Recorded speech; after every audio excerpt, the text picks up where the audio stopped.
The foundation of Army leadership, attributes and competencies. Effective leadership is important for any organization because it influences the process of achieving organizational goals.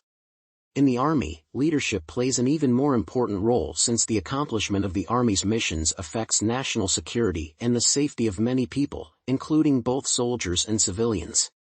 According to the U.S. Department of the Army, leadership is the activity of influencing people by providing purpose, direction, and motivation to accomplish the mission and improve the organization.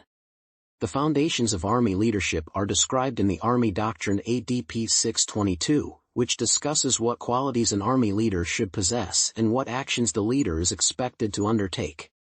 This paper aims to review the foundation of Army leadership, as reported in the doctrine, which includes leaders' attributes and competencies required to effectively fulfill the leader's roles. As was mentioned, the role of leaders is to give purpose to the subordinates, direct them, and motivate them to fulfill organizational goals. Providing subordinates with purpose is necessary because it ensures that they will be committed to the accomplishment of the mission and will continue working on a difficult task even when the leader is not present. Giving clear directions is also important, but leaders should make sure not to direct each step of their subordinates. Army leaders should make the ultimate goal clear and encourage subordinates to take the initiative to achieve the goal. Motivation is another essential function expected of Army leaders. Setting a personal example and taking risks and challenges together with subordinates is the best motivational tool, while threats of punishment often lead to low morale. Thus, leaders play a significant role in accomplishing the U.S. Army's missions. The foundation of Army leadership includes attributes and competencies that a person should possess to fulfill the leadership role effectively. According to the U.S. Department of the Army, the difference between competencies and attributes is that competencies are acquired through training, while attributes are personal qualities that develop through experience. The core attributes that a leader should possess include character, intellect, and presence.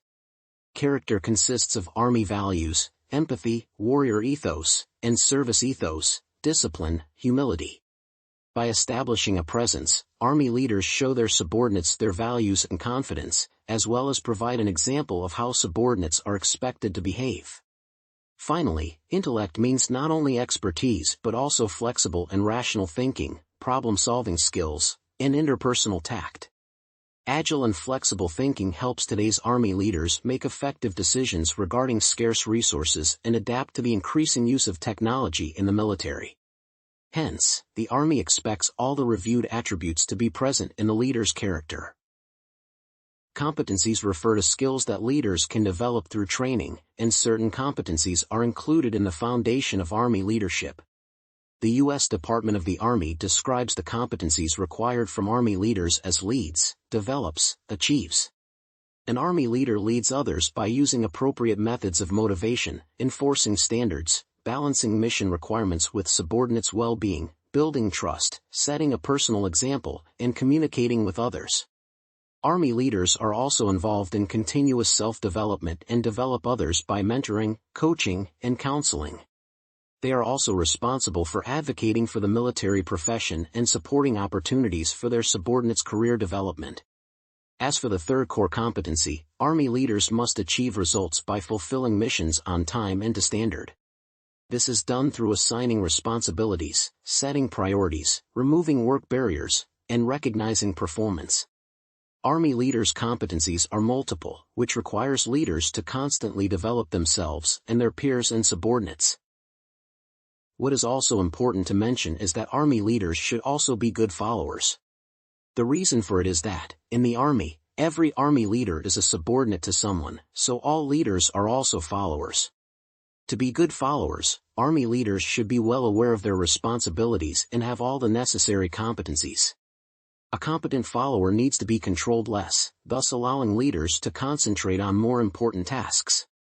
Furthermore, being a good follower is especially significant in critical situations, such as in combat, when one should obey the orders coming from superiors and use one's best judgment to achieve the set goal. In conclusion, the Army is an organization that needs effective leaders more than any other entity. The foundation of Army leadership includes both personal qualities and professional competencies that help a leader to inspire subordinates and motivate them to accomplish the missions of the Army.